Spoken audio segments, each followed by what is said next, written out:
Que a paz do Príncipe da Paz possa estar encharcando os nossos corações. Eu vou ler dois textos praticamente iguais, mas que é importante a gente entender. Um em Isaías e outro em Lucas. Isaías 61, de 1 a 3, diz assim: O Espírito do Senhor Deus está sobre mim, porque o Senhor me ungiu para pregar boas novas aos pobres. Enviou-me a curar os quebrantados de coração, a proclamar aos cativos e a pôr em liberdade os algemados, a apregoar o ano aceitável do Senhor e o dia da vingança do nosso Deus, a consolar todos os que choram e a pôr sobre os que choram em Sião uma coroa em vez de cinzas, óleo de alegria em vez de pranto, manto de louvor em vez de espírito angustiado. Eles serão chamados carvalhos de justiça, plantados pelo Senhor para a sua glória. O outro texto está lá em Lucas 4, de 16 a 21, diz assim: Jesus foi para Nazaré, onde havia sido criado. Num sábado, entrou na sinagoga, segundo o seu costume, e levantou-se para ler. Então, lhe deram o livro do profeta Isaías.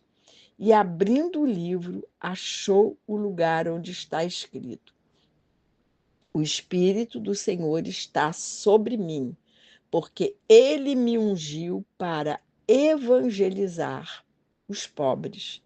Enviou-me para proclamar libertação aos cativos e restauração da vista aos cegos, para pôr em liberdade os oprimidos e proclamar o ano aceitável do Senhor. Tendo fechado o livro, Jesus o devolveu ao assistente e sentou-se. Todos na sinagoga tinham os olhos fixos nele. Então Jesus começou a dizer: Hoje se cumpriu a escritura que acabam de ouvir. Em todo o capítulo 61 de Isaías, há 14 promessas, mas nesses 3 primeiros versículos encontramos 9 promessas. No entanto, Jesus, no início do seu ministério em Nazaré, lugar onde havia sido criado, cita somente 5 promessas e interrompe sua pregação, sua leitura, né, na verdade, ele interrompe a sua leitura na metade do versículo 2, lá de Isaías. Todo judeu sabia de cor todas as profecias do Antigo Testamento. E quando Jesus interrompe sua leitura e fecha o livro, com toda a sua autoridade, diz que estava se cumprindo naquele momento as Escrituras. O ano aceitável do Senhor era de novas bênçãos, uma nova era de bênçãos. Jesus veio instaurar o seu reino falando sobre essa nova era de bênçãos. Mas ele interrompe sua leitura porque em sua primeira vinda ele iria realizar o que está descrito em Lucas. Ele afirmou que o Espírito de Deus estava sobre ele e que ele foi ungido para evangelizar, né, trazer boas novas aos pobres, que ele foi enviado para proclamar libertação aos cativos, para restaurar a visão dos cegos, para pôr em liberdade os cativos e a proclamar o ano aceitável do Senhor. Mas por que ele não continuou? Por que ele interrompeu o versículo 2 na metade? Porque a continuidade do versículo de Isaías fala do dia da vingança de Deus. Ele estava ensinando que a manifestação da ira de Deus seria somente em sua segunda vinda. Que naquele momento era a hora de restaurar, de ensinar, de reconstruir, de perdoar e salvar os perdidos. Essa mensagem de Jesus revela a sua natureza messiânica. Ele afirma que sabe da sua unção, afirmando ser o servo messiânico tão esperado por todo Israel, por todos os judeus. Ele sabe que a sua missão seria a de evangelizar os pobres de pão e os pobres de espírito, que estavam perdidos como ovelhas sem pastor.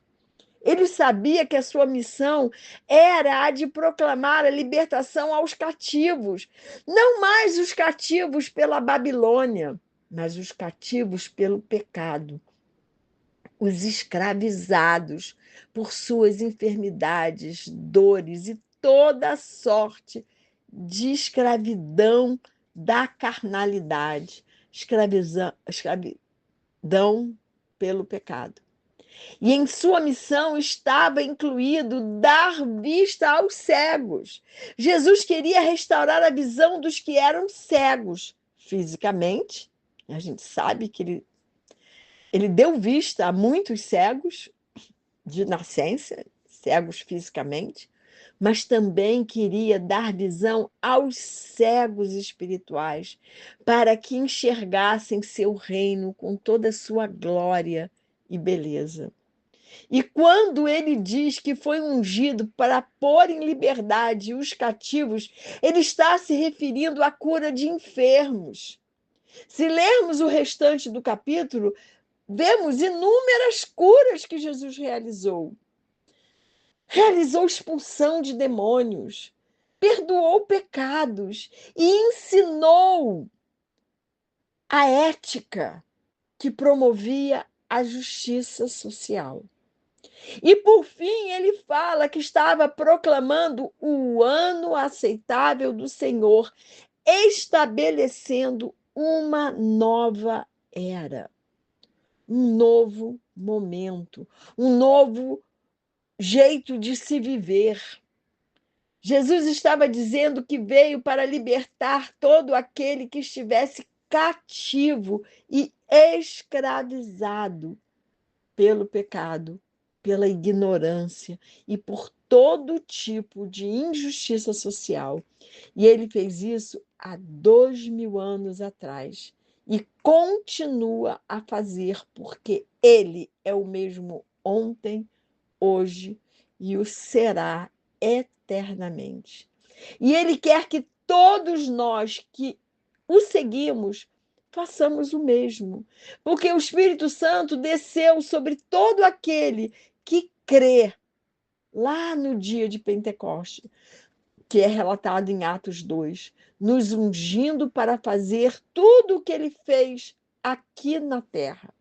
Ele mandou que nós fôssemos luz para iluminar todo aquele que ainda está em trevas. Ele disse para nós sermos sal, para darmos sabor ao mundo e gerar sede de Deus, para podermos buscá-lo de todo o nosso coração. Porque só a sede de Deus nos faz buscá-lo de todo o nosso coração. Não estamos aqui para julgar, nem condenar ninguém, porque nem Jesus fez isso em sua primeira vinda. Estamos aqui para espalharmos o amor, a misericórdia e sermos usados por Deus para libertar os cativos, para dar vista àqueles que ainda não enxergam, que estão cegos, para evangelizar com nossas palavras e atitude os pobres de espírito e a proclamar uma nova era do reino de Deus, um reino que ele veio nos inserir. E nós temos que fazer isso em todos os lugares. Nós temos que pregar o ano aceitável do Senhor nos lugares que a gente vai, na nossa vizinhança, no nosso trabalho, na escola, na faculdade. aqui no Rio de Janeiro, lá no Nordeste, lá na África, lá na Ásia, onde Ele nos enviar. Todos nós que cremos em Jesus temos uma missão de proclamar o ano aceitável do Senhor, com as nossas vidas em primeiro lugar e também com as nossas palavras. A minha oração por mim e por você é que possamos nos dispor a sermos usados pelo Senhor para cumprir nossa missão de evangelizar os pobres, proclamar libertação aos cativos e restauração da vista aos cegos, para que possam enxergar a beleza de Jesus, pôr em liberdade os oprimidos e a proclamar o ano aceitável do Senhor. Eu encorajo a todos nós a fazermos isso com a nossa vida, exaltando o nome de Jesus e cumprindo a nossa missão aqui na Terra, a missão que Ele deu a cada um de nós. E que o Senhor nos abençoe e nos guarde, que o Senhor faça resplandecer o seu rosto sobre nós e que o Senhor tenha misericórdia de nós, que sobre nós o Senhor levante o seu rosto e nos dê a paz.